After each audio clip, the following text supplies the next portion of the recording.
एक था रौनक, जैसा नाम वैसा रूप, अकल में भी उसका मुकाबला कोई नहीं कर सकता था। एक दिन उसने घर के बाहर बड़े बड़े अक्षरों में लिखा, यहाँ अकल बिकती है। उसका घर बीच बाजार में था। हर आने जाने वाला वहां से जरूर गुजरता था। हर कोई बोर्ड देखता, हंसना और आगे बढ़ जाता। रौनक को विश्वास था कि उसकी दुकान एक दिन जरूर चलेगी।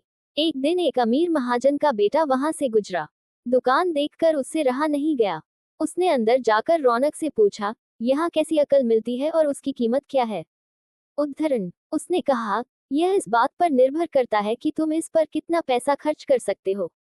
गंपू ने जेब से 1 रुपया निकाल कर पूछा, इस रुपए के बदले कौन सी अकल मिलेगी और कितनी? भाई, 1 रुपए की अकल से तुम 1 लाख रुपया बचा सकते हो।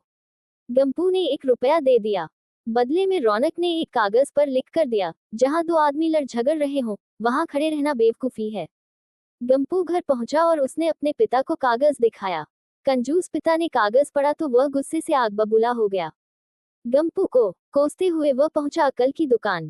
कागज की पर्ची रौनक के सामने फेंकते हुए चिल्लाया, वह रुपया लौटा दो जो मेरे बेटे ने तुम्हें दिया था। रौनक ने कहा, ठीक है, लौटा देता हूँ, लेकिन शर्त यह है कि तुम्हारा बेटा मेरी सलाह पर कभी अमल नहीं करेगा।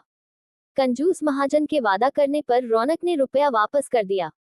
उस नगर के राजा की 2 रानियां थीं। एक दिन राजा अपनी रानियों के साथ जौहरी बाजार से गुजरा।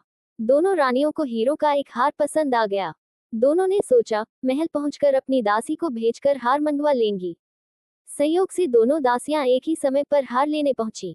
बड़ी रानी की दासी बोली, मैं बड़ी रानी की सेवा करती हूँ इसलिए हार मैं लेकर जाऊंगी। दूसरी बोली, पर राजा तो छोटी रानी को ज्यादा प्यार करते हैं, इसलिए हार पर मेरा हक है। गंपू उसी दुकान के पास खड़ा था। उसने दासियों को लड़ते हुए देखा। दोनों दासियों ने कहा, वे अपनी रानियों से शिकायत करेगी। जब बिना फैसले के वे दोनों जा रही थी तब उन्होंने गंपू को देखा। वे बोली, यहाँ जो कुछ हुआ तुम उसके गवाह रहना। दासियों ने रानी से और रानियों ने राजा से शिकायत की। राजा ने दासियों की खबर ली। दासियों ने कहा, गंपू से पूछ लो, वह वहीं पर मौजूद था। राजा ने कहा, बुलाओ गंपू को गवाही के लिए, कल ही झगड़े का निपटारा होगा। इधर गंपू हैरान, पिता परेशान। आखिर दोनों पहुंचे अकल की दुकान। माफी मांगी और मदद भी। रौनक ने कहा, मदद तो मैं कर दूं, पर अब जो मैं अकल दूंगा उसकी कीमत है 5,000 रुपए। मरता क्या न करता। कंजूस पिता के कुर्ते हुए दिए 5,000। रौनक ने अकल दी कि गवाही के समय गंपू पागलपन का नाटक करे और दासियों के विरुद्ध कुछ न कहे। अगले दिन गंपू पहुंचा दरबार में। करने लगा पागलों जैसी हरकतें। राजा ने उसे वापस भेज दिया और कहा, पागल की गवाही पर भरोसा नहीं कर सकते। गवाही के अभाव में राजा ने आदेश दिया, दोनों रानी अपनी दासियों को सजा दे, क्योंकि यह पता लगाना बहुत ही मुश्किल है कि झगड़ा किसने शुरू किया। बड़ी रानी तो बड़ी खुश हुई। छोटी को बहुत गुस्सा आया। गंपू को पता चला कि छोटी रानी उससे नाराज है तो वह फिर अपनी सुरक्षा के लिए परेशान हो गया। फिर पहुंचा अकल की दुकान। रौनक ने कहा, इस बार अकल की कीमत 10,000 रुपए। पैसे लेकर रौनक बोला, एक ही रास्ता है, तुम वह हार खरीद कर छोटी रानी को उपहार में दे दो। गंपू सख्ते में आ गया।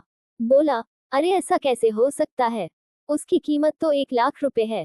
रौनक बोला, कहा था ना उस दिन जब तुम पहली बार आए थे कि 1 रुपए की अकल से तुम 1 लाख रुपए बचा सकते हो।